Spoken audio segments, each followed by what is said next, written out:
할 수 있도록 사도 요한이 기록한 것과 어떻게 그가 이 명령을 이행하여서 우리가 이 계명에 순종할 수 있도록 했는지에 관해 소개하겠습니다.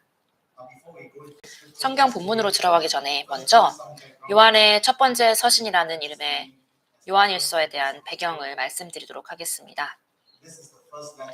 이것은 세 개의 편지 시리즈 중에서 저자의 이름을 명시하지 않았던 첫 번째 편지입니다.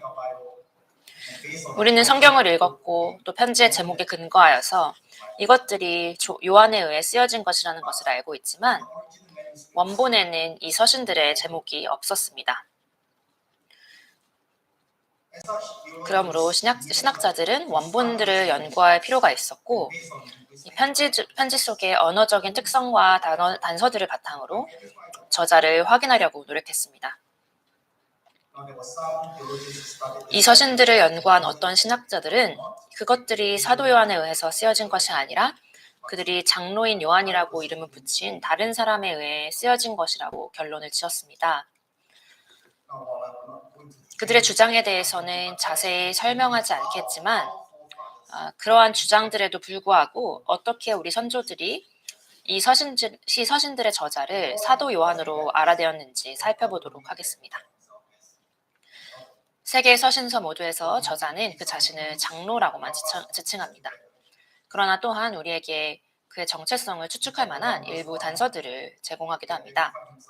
1장 1절에서 그는 그 자신을 예수 그리스도의 사역의 증인이라고 말하며 그가 예수님을 자세히 보았고 손으로 만졌다고 합니다. 제가 여기서 섣불리 말하는 것처럼 보일 수도 있습니다. 왜냐하면 이 구절은 예수님을 만졌다고 명시하지는 않기 때문입니다.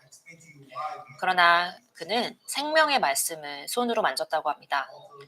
조금 이후에 우리가 예수님을 왜 생명의 말씀으로 동일시하는지에 대해서 설명해 드리도록 하겠습니다.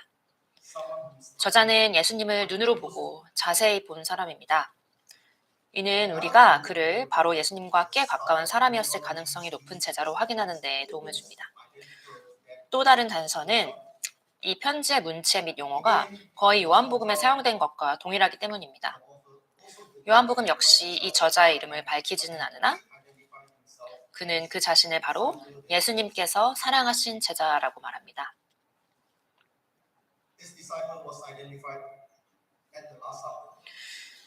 그는 또한 요한복음 13장 23절에 나온 바와 같이 최후의 만찬에 있던 사람으로 예수님의 품에 의지하여 누운 자로서 확인됩니다. 요한복음 19장 26절에서 그는 바로 예수님께서 십자가에 달리셨을 때 바로 예수님의 어머니를 돌보도록 맡긴 사람이었습니다. 그리고 요한복음 20장 2절에서 4절에서와 같이 베드로보다 더 빨리 달려가서 먼저 무덤에 이른 사람이었습니다. 그러므로 우리는 바로 이 제자가 예수님과 매우 가까운 사이였으며 바로 최측근 3인방 제자였던 베드로, 야고보, 요한 중에서 한 명일 가능성이 높다고 추론할 수 있습니다. 우리는 여기서 이 제자가 베드로보다 더 먼저 무덤으로 달려갔기 때문에 베드로가 아니라는 것을 알고 있습니다. 이 제자가 야고보일 가능성도 낮습니다. 왜냐하면 요한복음은 주 70년 바로 전에 쓰여진 복음서이지만 야고보가 참수된 시기는 30년 전인 주후 40년경이기 때문입니다. 따라서 이 복음서의 가장 유력한 저자는 요한일 가능성이 가장 높으며 복음서 안에서 그의 이름을 드러내지 않는 그의 습관으로 보아 새 서신서 또한 이름을 드러내지 않은 것이 이해가 됩니다. 이것이 바로 우리의 교회 선조들이 이 서신서의 저자를 사도 요한으로 결론 내린 방법입니다. 여러분은 왜 저자를 알아내는 것이 중요한지 궁금하실 수도 있습니다.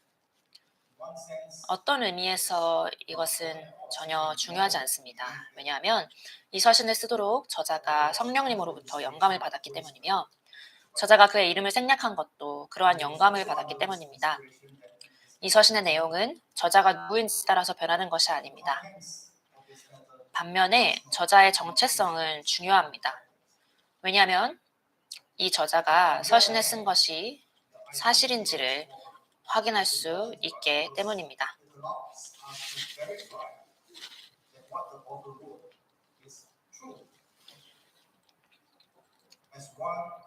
요한은 예수님의 제자들 중 최측근 3인방 중 한 명으로서 예수님의 사역을 실제로 증거했습니다. 그는 예수님을 만졌으며 최후의 만찬의 기록이 우리에게 말해주듯이 그는 예수님의 품에 기대었습니다. 요한이 저자가 아니라고 하기 위해서는 이 저자가 예수님을 만졌다는 사실도 부인해야 합니다. 우리가 이 서신의 첫 번째 구절의 사실부터 거부한다면 왜 이 서신을 마지막까지 읽겠습니까? 거짓을 포함하고 있을 수도 있는데 말입니다.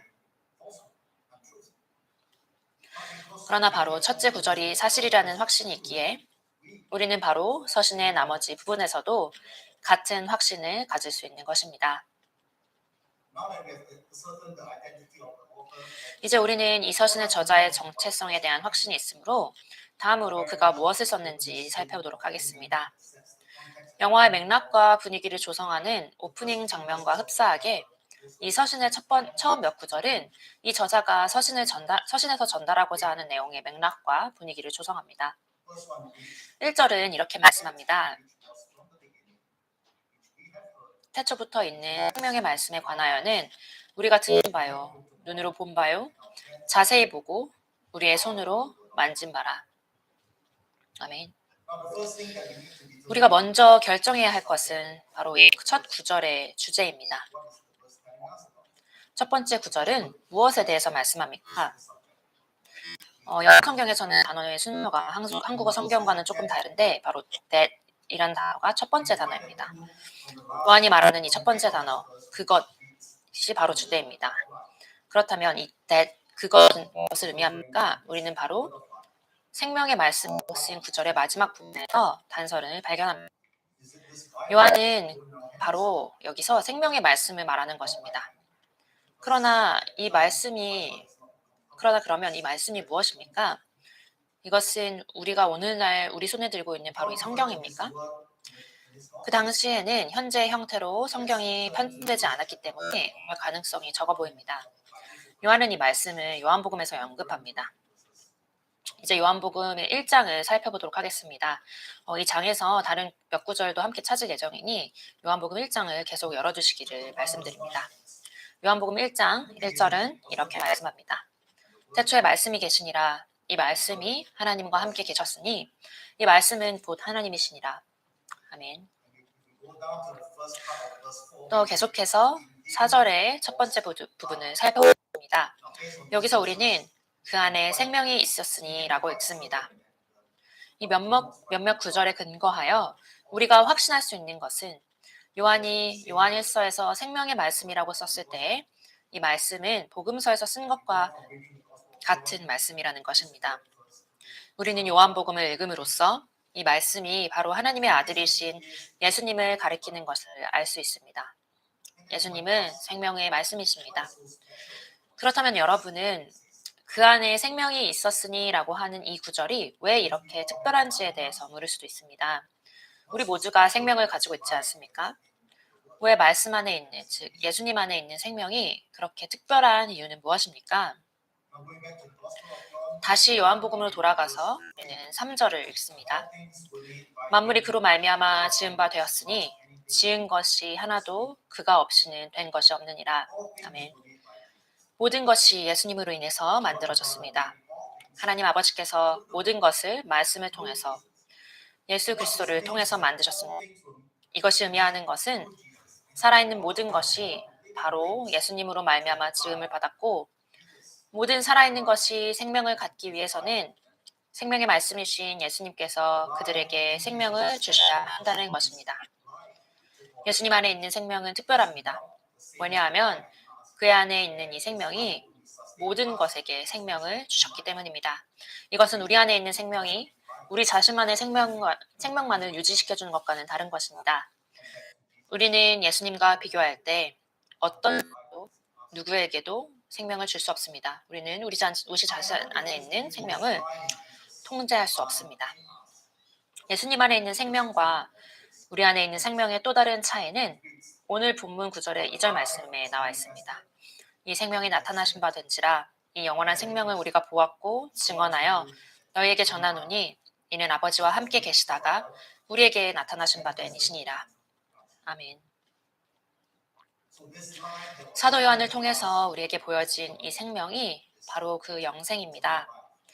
예수님 안에 있는 생명은 영원합니다. 우리 안에 있는 생명은 유한하며 우리의 수명이 다하면 우리는 죽습니다.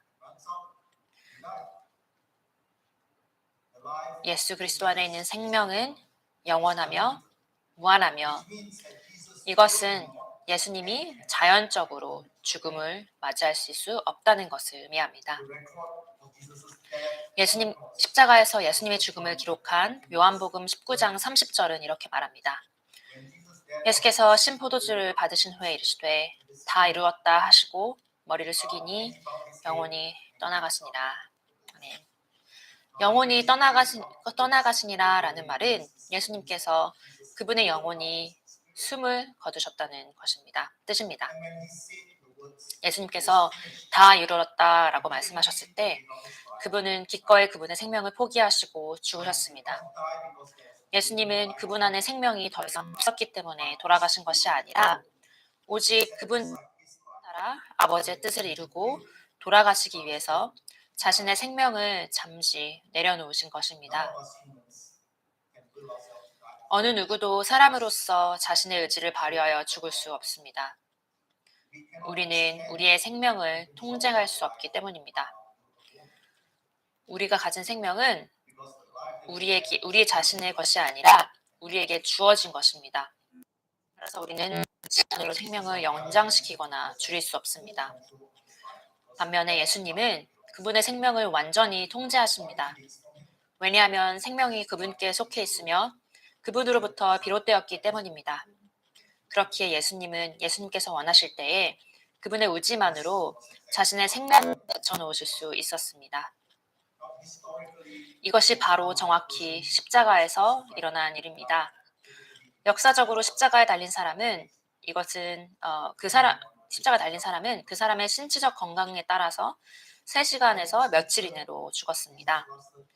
성경에 따르면 예수님께서는 6시간 정도 십자가에서 살아계셨습니다. 이것은 예수님께서 육체적으로 연약해서가 아니었습니다. 예수님은 십자가에 달리셨을 때 신체 나이로 33세 정도 되셨으며 이는 바로 인간의 삶에서 가장 전성기일 때입니다. 심지어 예수님과 함께 십자가에 달린 두 강도가 예수님보다 더 오랫동안 살아있었습니다.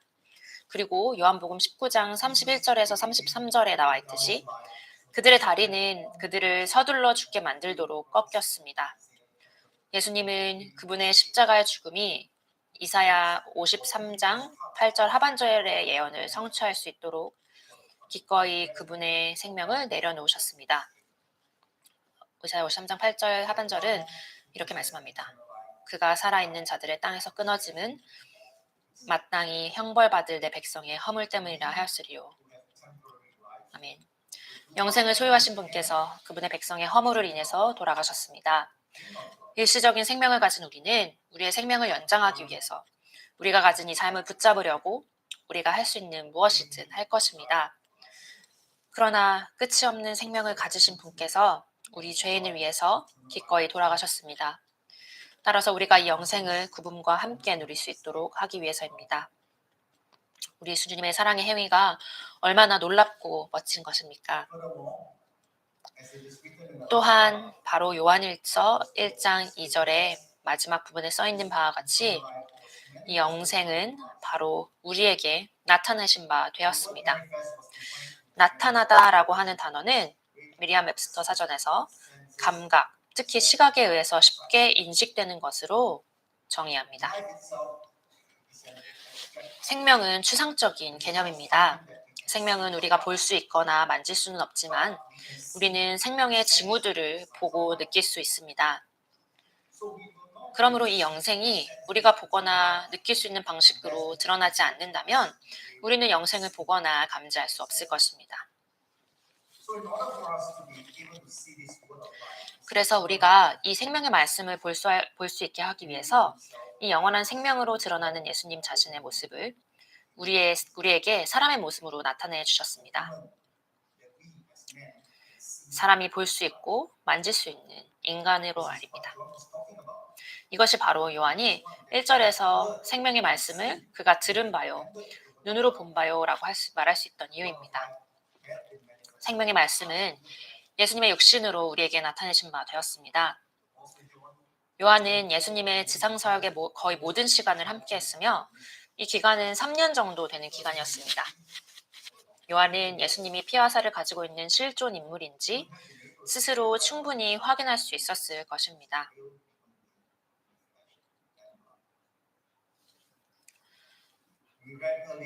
우리는 조금 전에 요한에서 생명의 말씀이 만물을 창조하셨으며 영원하시다는 것을 읽었습니다. 전능하신 하나님 한 분만이 모든 것을 창조하실 수 있으십니다. 영존하신 하나님 한 분만이 영원하실 것입니다. 다른 어떤 것도 이렇게 할 수 없습니다. 이것을 통해서 우리는 논리적인 결론을 내릴 수가 있습니다. 바로 논리적으로 생명의 말씀은 하나님이시며 예수님은 하나님이십니다. 제가 여기서 단어 논리적인이라는 것을 사용한 이유는 일부 사람들이 기독교는 논리적으로 설명할 수 없다고 주장하기에 우리가 추론할 때 논리를 사용한다는 것을 보여드리기 위해서입니다. 이것은 또한 요한이 요한복음 1장 1절에서 선언하는 것과 같은 것입니다. 태초에 말씀이 계시니라. 이 말씀이 하나님과 함께 계셨으니 이 말씀은 곧 하나님이시니라. 아멘. 같은 장의 14절에 또 요한은 이렇게 했었습니다. 말씀이 육신이 되어 우리 가운데 거하심에. 아멘. 여기서 강조하는 것은 하나님께서 인간의 모습을 취하셔서 우리에게 자신을 나타내셨고 하나님께서 창조하신 인간들 사이에서 걷고 사는 예수님으로 우리에게 드러내셨다는 것입니다. 분명 요한이 어떠한 증거도 갖추고 있지 않았다면 이 모든 선언들은 아무런 의미가 없을 것입니다. 예수님께서 하나님이시라고 하는 요한의 선언에 대한 첫 번째 증거는 바로 요한일서 1장 1절에 우리가 들은 바요로서 나와 있습니다. 여기서 우리는 바로 요한과 다른 예수님의 제자들을 의미합니다. 그들은 바로 생명의 말씀의 목소리와 그분의 가르침을 들었습니다. 사복음서는 모두 예수님의 가르침을 듣고 놀란 사람들의 많은 사건들을 기록합니다.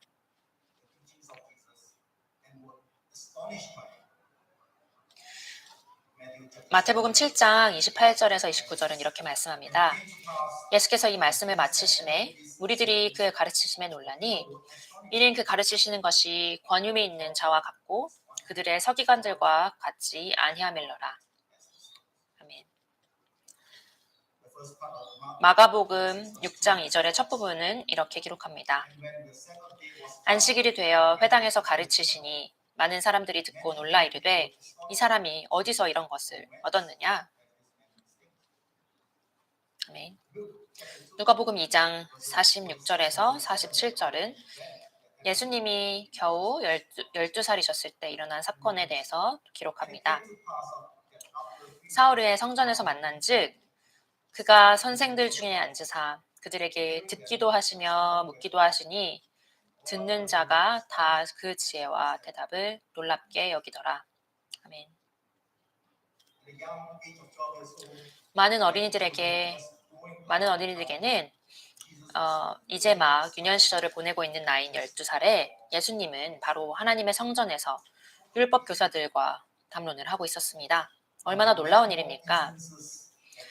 복음서에서는 예수님의 가르침을 듣고 놀란 많은 사람들의 사건에 대해서 기록되어 있습니다. 이것은 바로 예수님이 가르치신 교리와 예수님의 권위 둘 다로 인한 것입니다. 예수님은 그 당시에 유대 교사들이 가르치신 방법대로 가르치시지 않았습니다. 그분은 진정한 권위를 가지고 가르치셨으며 이것은 그분 자신이 생명의 말씀, 즉 하나님이심을 통해서 온 것입니다. 유대 교사들은 그들의 학문에서 율법을 배웠을 것입니다. 그리고 율법에 대한 이해와 함께 오는 권위를 가지고 가르쳤을 것입니다. 율법은 하나님으로부터 나왔기 때문에 이 권위는 하나님으로부터 나온 것입니다. 그들이 보여줄 수 없었던 것은 바로 그들이 율법에 따라 완벽한 삶을 살 수 없다는 것이었습니다. 그러므로 그들이 보여준 권위는 바로 말씀에 기초한 것이었으며 말씀으로부터 온 것이었습니다. This authority came from our understanding of scriptures, but because we could not live our life perfectly. 이 권위는 바로 저나 저와 같이 하나님의 말씀을 전하는 사람이라면 누구나 설교하는 권위와 같은 것이었습니다. 이러한 권위는 바로 성경을 이해하는 데서 오지만 우리는 하나님의 가르침에 따라서 완벽하게 살 수 없기 때문에 우리가 가진 권위는 완전하지 않습니다. 예수님의 권위와 놀라움은 예수님이 가르치실 때 바로 그분이 하나님이시기 때문에 가지신 완벽한 권위를 통해서 옵니다. 그리고 율법과 말씀은 그분에서 비롯되었으며 뿐만 아니라 예수님은 그분이 가르치신 대로 완벽한 삶을 사셨습니다. 이것은 사람이 하나님의 말씀을 가르치는 방식과는 완전히 다른 것입니다. 여러분은 내가 하는 것이 아니라 내가 가르치는 것을 하라라고 하는 말을 들어보셨습니까? 이것은 엄밀히 말해서 죄인된 우리가 하나님의 율법에 따라 완벽한 삶을 살 수 없기 때문에 우리의 외부에 있는 성경의 권위를 바탕으로 하나님은 율법을 가르칠 수밖에 없는 것입니다. 우리가 하나님의 율법대로 살 수 없기 때문에 포기하는 것이 낫다고 말씀드리는 것이 아닙니다. 우리는 매일 씨름하지만 그분의 법을 따라 살아감으로써 하나님께 영광 돌리는 삶을 추구해야 한다고 말씀드리는 것입니다.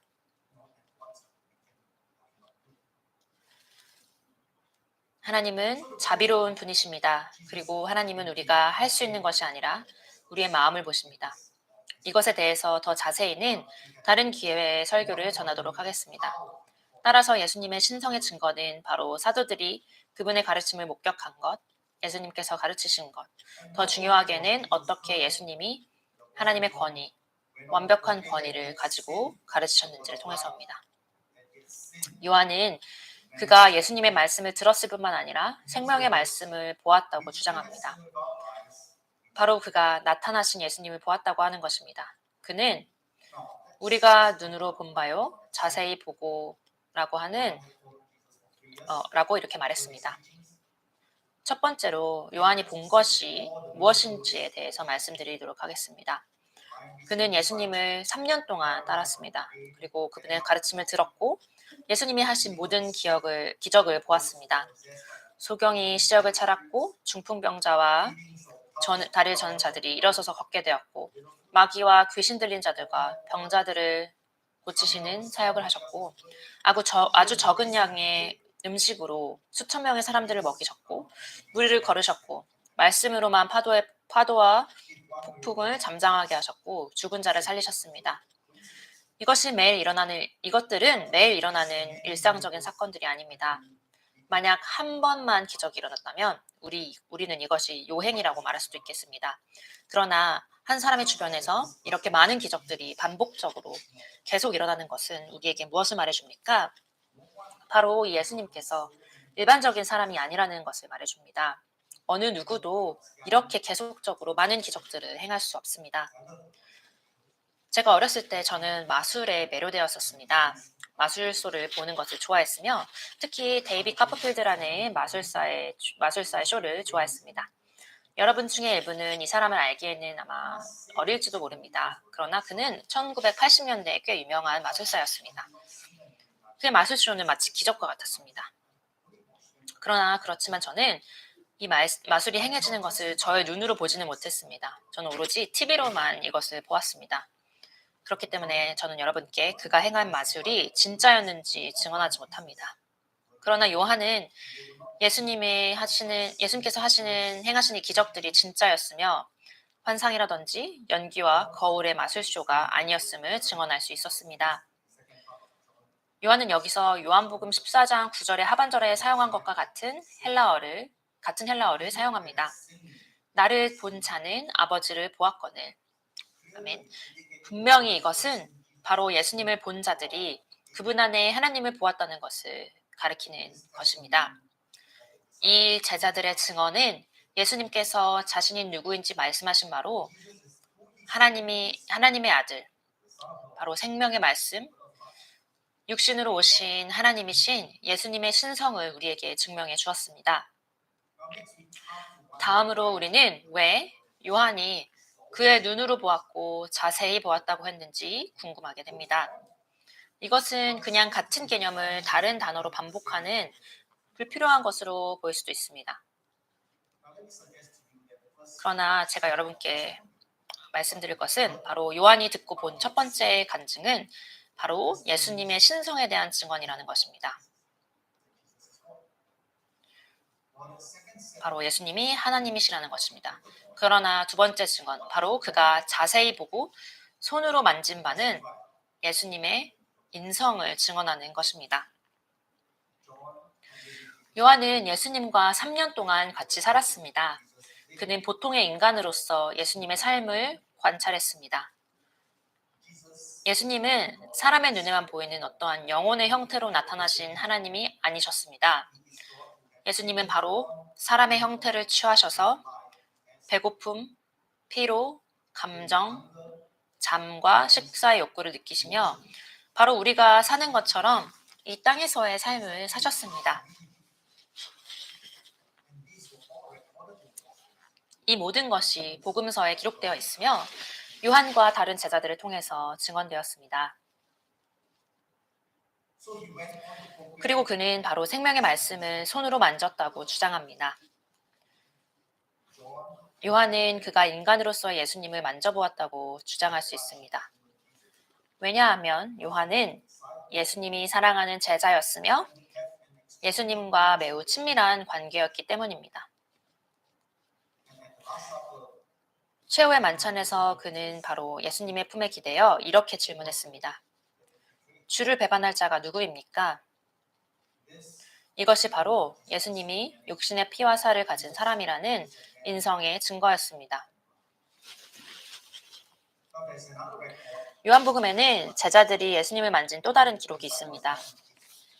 이것은 예수님께서 부활하신 이후에 발생했으며 이것은 바로 부활하신 예수님이 여전히 사람이며 영혼이나 귀신이 아닌 증명했습니다. 이것은 요한복음 20장 26절에 기록되어 있습니다.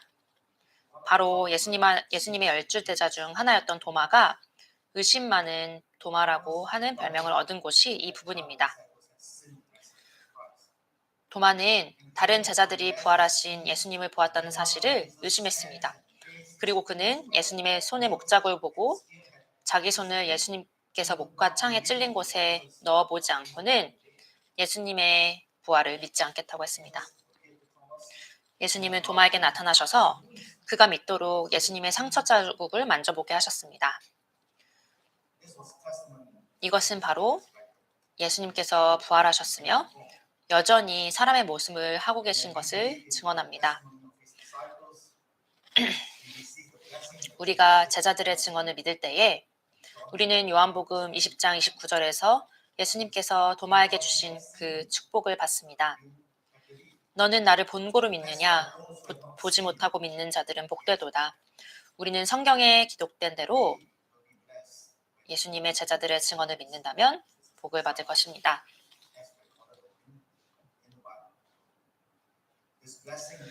이 축복은 바로 요한이 왜 예수님에 대한 간증을 선포한 그 이유가 됩니다. 눈으로 직접 보지 않고 손으로 직접 만져보지 않고 믿는 사람들은 바로 복을 받는 것입니다. 그렇다면 이 복은 과연 무엇입니까? 조금 전에 우리는 예수님께서 영생을 소유하시는 것에 대해서 나눴습니다. 이것이 바로 우리가 하나님의 아들이신 예수님을 믿으면 받게 되는 복 중 하나입니다. 유한한 생명을 가지고 사는 우리 사람들은 바로 이것이 가장 중요한 복이라고 생각할 수 있으나 그렇지 않습니다. 요한은 오늘 본문 말씀의 3절, 4절에서 가장 중요한 복을 선포했습니다. 우리가 보고 들은 바를 너희에게도 전함은 너희로 우리와 사귐이 있게 하려 함이니 우리의 사귐은 아버지와 그의 아들 예수 그리스도와 더불어 누림이라. 우리가 이것을 씀은 우리의 기쁨이 충만하게 하려 함이라. 아멘.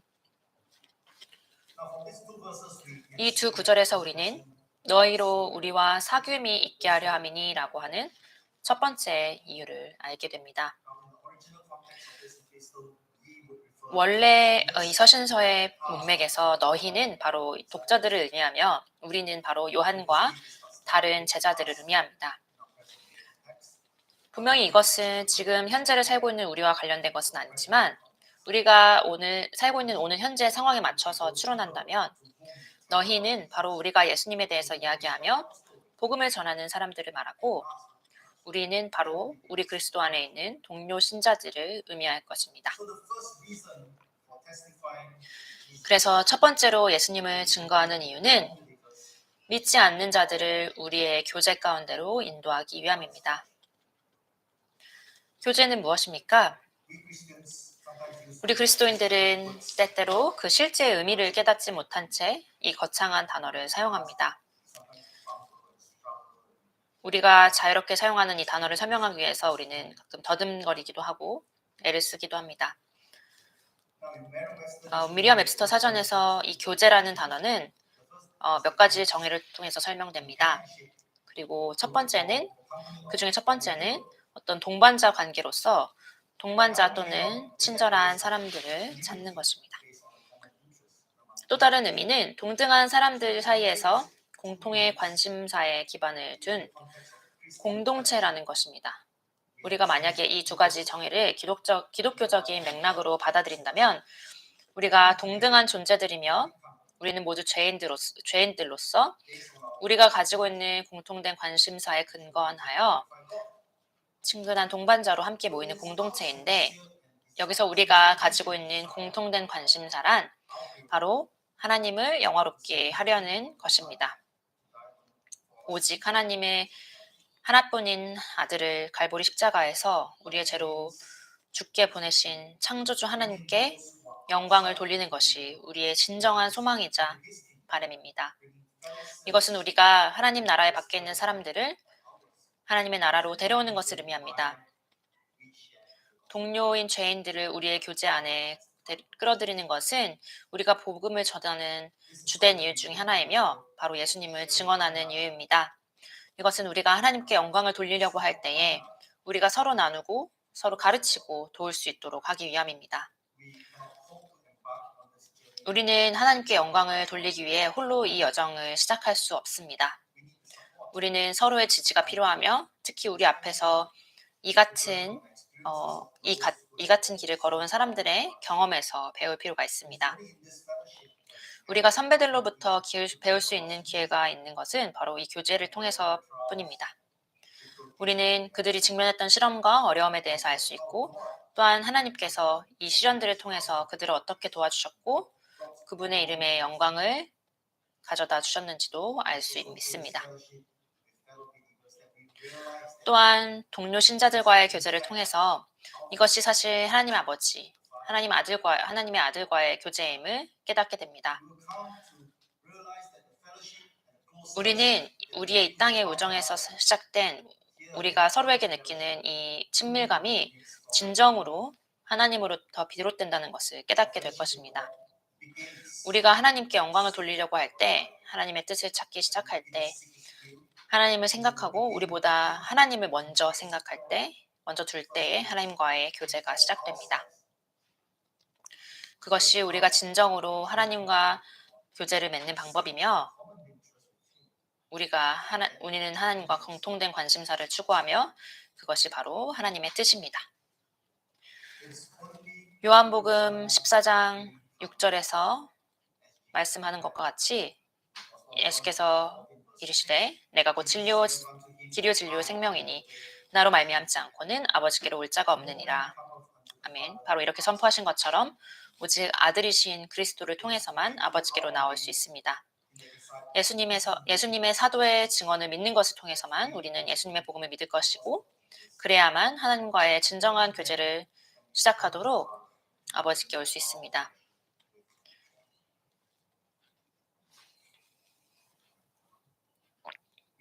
이것은 정말 멋지고 놀라운 소식이 아닙니까? 우리는 요한의 증언이 예수님의 신성을 직접 눈으로 듣고 보았기 때문에 진실이라고 믿을 수 있습니다. 그는 또한 예수님을 살펴보았고 요한이 손이 예수님을 다뤘습니다. 이것은 예수님이 생명의 말씀, 하나님의 아들이라는 것을 증명합니다. 예수님은 우리에게 영원한 생명의 길을 보여주고 우리를 그리스도와의 교제로 이끌기 위해 오신 하나님이십니다.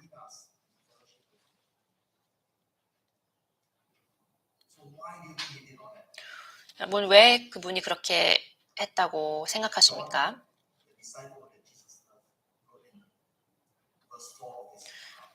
예수님이 사랑하신 제자 요한은 그의 편지 이 서신서의 4절에서 우리가 이것을 쓰면 우리의 기쁨이 충만하게 하려 함이라라고 썼습니다. 이것이 바로 기쁨이 충만하게 하는 것, 바로 이것이 요한이 쓴 그 서신서의 목적이며 아버지 하나님과 그의 아들 예수님과 우리가 서로 화목하게 지내는 목적입니다. 우리의 기쁨이 충만하기를, 우리가 이 삶에서 우리의 목적을 이룰 때에 우리는 완전한 기쁨을 가질 것입니다. 이 삶에서 우리의 목적은 무엇입니까? 첫 번째 웨스트민스터 소리문답의 첫 번째 문답은 이것을 묻고 답합니다. 사람의 제일 되는 목적이 무엇인가? 이 대답은 하나님을 영화롭게 하는 것과 영원토록 그를 즐거워하는 것입니다. 우리가 하나님께 영광을 드릴 때에 우리의 소명과 존재의 목적을 이루게 됩니다. 그때가 바로 우리가 우리의 해야 할 일을 성취했다는 것을 아는 것의 진정한 기쁨, 바로 충만한 기쁨을 가질 때입니다.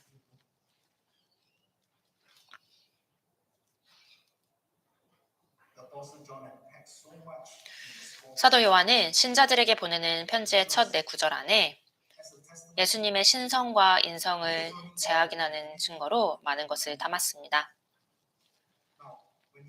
그의 독자들이 불신자였기 때문에 그들에게 편지를 쓴 것이 아니라 이미 믿고 있던 그들에게 복음의 진리와 기초를 다시 일깨워줄 필요가 있었기 때문입니다. 예수님에 대한 이러한 증언들을 묵상하면서 예수님을 믿는다고 공언했던 우리는 우리가 누구를 믿고 왜 예수님을 믿는지 다시 한번 되새겨야 합니다. 우리는 하나님께 진정으로 영광을 돌리기 위해서 무엇을 해야 하는지 자문해야 합니다.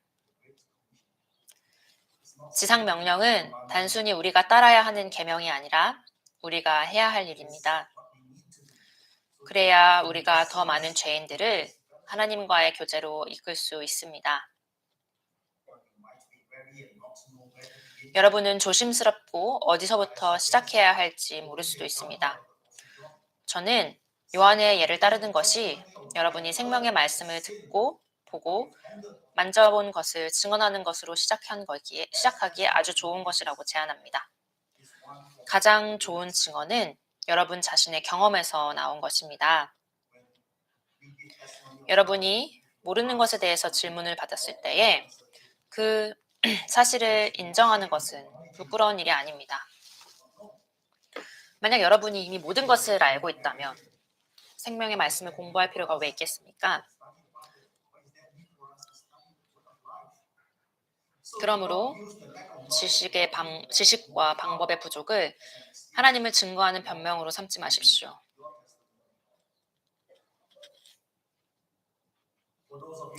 아직 예수님을 믿지 못하신 분들은 이런 예수님의 증언을 생각해 보시고 이것들이 참된 증언이라고 믿는지 스스로 물어볼 필요가 있습니다. 만약 이것들이 그렇다면 여러분은 예수님이 하나님이시며 여러분의 죄에서 구하러 오셨다고 믿으시겠습니까? 성경은 기독교인들만을 위한 것이 아니라 모든 인간들을 위한 것입니다. 우리가 성경을 읽을 때에 성경에 있는 사실과 진실은 우리가 살고 있는 이 세상에 대한 이해에 도전합니다. 여러분은 성경에 무관심할 수 없습니다. 성경에 기록된 말씀은 우리의 믿음을 변화시키고 성경의 가르침에 응답하도록 도전합니다. 그래서 오늘 이렇게 요한의 서신서의 몇 구절을 공부한 후에 여러분은 예수님께서 하나님이라고 믿으십니까?